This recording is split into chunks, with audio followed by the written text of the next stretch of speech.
আমি কোনো food blogging করছি না, এটা কোনো ফুড রিভিউ না বা কোনো ফুড রেসিপি না। এটা জাস্ট একটা আনন্দের মুহূর্ত, যেটা আমি ক্যাপচার করে রাখার জন্য এই ভিডিওটা করেছি।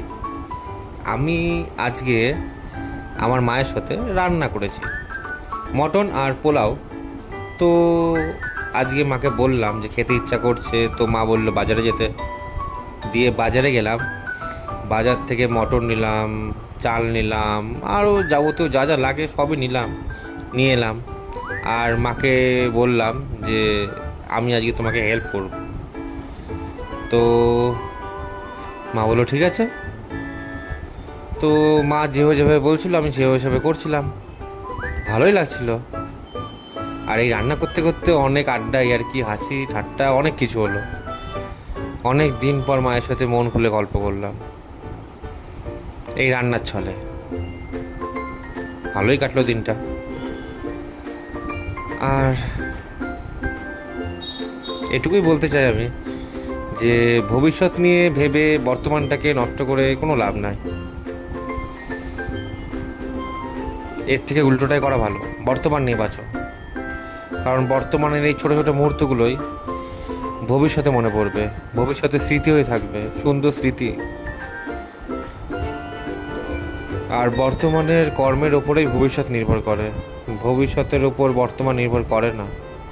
তাই বর্তমান নিয়ে বেঁচে থাকাটাই দরকার।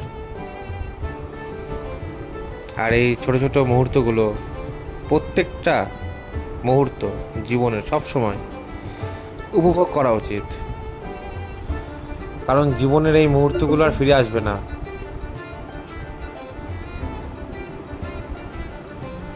তাই এই বৃষ্টির দিনে পোলাও আর মাংসটা শুধু আমার কাছে খাওয়া বলে না বা ইমোশন সেটা না, এটা আমার কাছে একটা আনন্দের মুহূর্ত, আমার মায়ের সাথে কাটানো একটা আনন্দের স্মৃতি।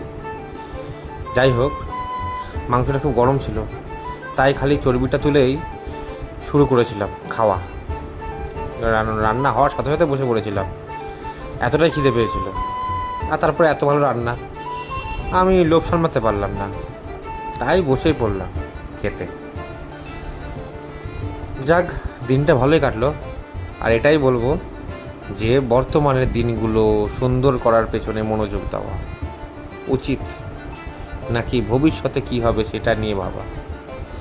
কারণ ভবিষ্যৎ অনিশ্চয়, তার কোনো নিশ্চয়তা নেই, কিন্তু বর্তমানে নিশ্চিত ভালোই হবে।